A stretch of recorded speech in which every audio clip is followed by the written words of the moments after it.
Now, this story is just a telling about a family that lived down below me for years, and another place that I lived in Hawkins County. And the house that they lived in, well, they were poor people. And that's okay. I was poor people too.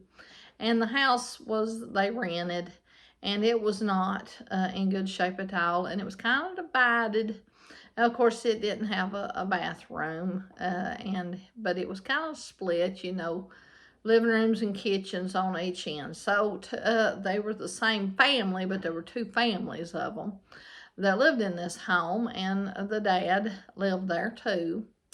And the old man, the dad, he was a good man. When he wasn't drinking, he was just as good as he could be. And he was a hard worker when he wasn't drinking, but when he would get on a drunk, he would stay on one for a long time, and he was not pleasurable at that time.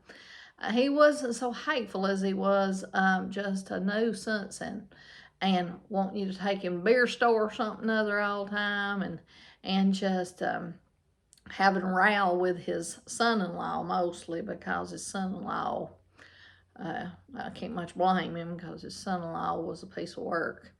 But anyway, he was pitiful. He was, couldn't see good, was cross-eyed, just wasn't even able to do any work. But he loved to work in tobacco, so he would help us some with tobacco and stuff. And then he liked to cut bushes and weeds, and farming stuff always needs to have bushes, and the little trees that start growing need to be cut down stuff. So he liked to do that. When he was sober, you couldn't ask for a better person. But his son-in-law, as I said, was another story. And he was always a troublemaker, and he was always would wanting to steal something or wanting to come pester something. And he and Danny didn't get along good at all because he just was he was a moocher is what I call it. He wanted to bum money from you all the time. You knew you weren't going to get none back. Well, I mean, we didn't have a whole lot of money to lend out and stuff. And my husband's philosophy is always, you let someone borrow money one time, if they don't pay you back, then you're not obligated to let them borrow anymore. Because then he said, and if you're going to get mad about giving them money or anything, then don't do it, because he said I always give it to them figuring it's going to be a gift to them because I'm not figuring I'm going to get it back. So anyway, one day, the story about those two, one day they were both drunk. And when they were both drunk, they could not get along. And so we lived up on the hill so we could hear everything going on. And there was guns involved in that one because just the old man had the gun. And of course, the young man was so stupid that he didn't care to just egg him on and just holler at him and this and that and the other. And the old man, he just wasn't going to take it no more. And it wasn't funny, but it was. And so the son-in-law was standing in the road, and the old man shot him.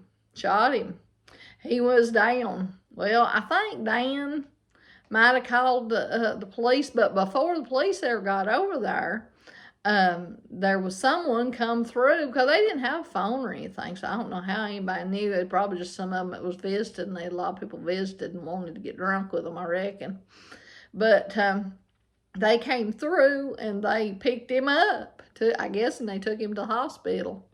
Well, he didn't die, not at that time, not for a few years actually, but he was boogered up pretty good, and he had to have a colostomy bag. So old man had done a good job on him, and so for quite a few years he had the colostomy bag, and so complications with it somehow ended up being his demise, and that's what he died of. So the old man, he still lived quite a long time, and he got sober, and he started going to church, and he got salvation, got baptized not long before he died, and he was an old man. He was nearly 90 years old. And so, anyway, it was always some kind of action going on. You'd think over in a place like this there wouldn't be a whole lot of drama, but oh yeah, seems like there's always some kind of drama.